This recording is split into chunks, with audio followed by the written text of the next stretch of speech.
My hair, my long ginger hair. Long, I luscious. would love some of that in real life. Down to here. And I just, We can swap. yeah, done. Shave our heads, make wigs, exchange. Are you excited? Yeah, So very excited. excited. Are you nervous? Yeah. Slightly, Oh, yes. equal parts. Why? I mean, I think. Yeah, why? You know what? Yeah, let's get into it. Why not? It's a film that's definitely the original animated. It's a film that's massively precious to a lot of people, myself and I'm sure the rest of us included.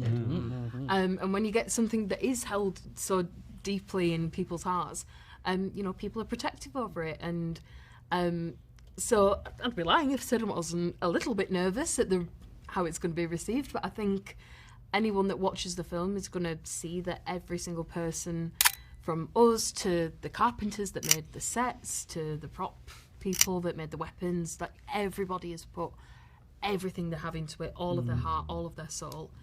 And I think that's really going to read on camera. I hope. I don't think you have anything to worry about. Okay. You're Great. fantastic. So your characters are wild and loud at times, but also loyal and, you know, being there for each other, really. So at any point during filming, for each one of you, was it something where you went like, yep, that is definitely a part of me? I think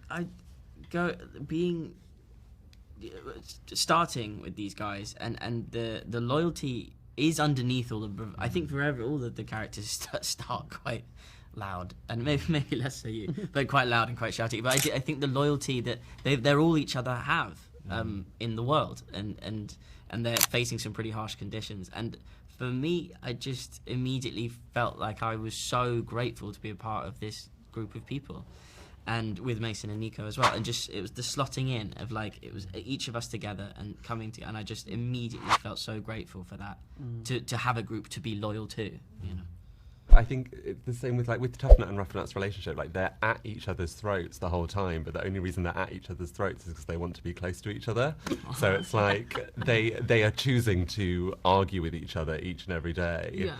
And I think that was a really lovely relationship to explore. I think deeper because we got so much time to kind of like play around and talk with Dean about the characters, and this twin rivalry was such a fun thing to do. About like the love is so deep down you cannot see it, but it is there. It is there. It's just underneath a lot of layers of animosity. Animosity, exactly. But it was so special to kind of uncover that a little bit.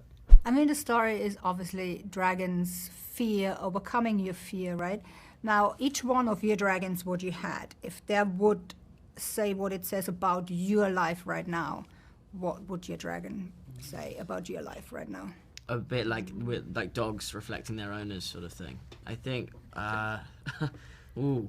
But you, not But your me, character. not my character. If I had Hook Fang. Yes. Oh, I think.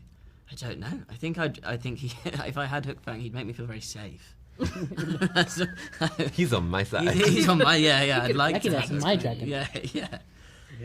Nice. I think Meat Lug is kind of, I don't know, just like, he's just there and he's just enjoying life, and I think he's along for the ride and he's trying to keep up. So I think He's so excited he's shaking. yeah, he's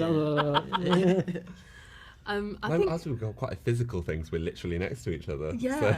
I think because ours is a double-headed dragon, I think Barth would be like really supportive and be like, "Babes, you're amazing. You can do whatever you like. You're beautiful." And then Belch would come up and be like, "You're the worst person ever." So like the angel the devil's like, yeah, angel but and the that's not so devil. great. Yeah, It's yeah. like, have you ever thought about this? Yeah. Why don't you stop doing that? You should probably stop. What about you? Oh yeah, no, I think it would be like I think it would be this kind of, I don't know, just like so many two different opinions happening at the same time. I think that's so correct. Like the angel and the demon, The of being angel like, and demon. I love that red top, and then the other one being like, it washes you out. And is there a part of your character, each one of you can identify yourself with? Or is there something your character has you would like to have more of? My hair, my long ginger hair. long, I luscious. would love some of that in real life. Down to here, and I just We can swap. done. Shave our heads, make wigs, exchange. Perfect, sold. Each one of you? I mean, if I'm honest, like Ruffnut is quite an obnoxious character, so I hope I wouldn't be as obnoxious as her. But I also do really love her like blind confidence and like I'm the best at everything, even though I've never done any of it before. And she's very funny and witty. She's very funny and witty, and so is this one. I mean, I'm glad you said it, so I didn't have to. You're welcome. You're welcome. I think the disregard for his own sort of well-being in quite in a courageous way. I think he runs it into everything head first, thinks later, and I could take a bit of that. Not as much. It's dangerous and stupid, but a bit, yeah. Yeah, I think maybe having some grace for more people. I think I'm the type of person to be like, nah, you're annoying, and I don't like you forever now. So I think, Fish Legs is kind of very kind of, something will happen to him or someone will say something mean, and he kind of, it bounces off the fur, and he's like, well, I still care. I think I could like you. So I think I could use a bit of that. Yeah. Thank you so much. Congratulations.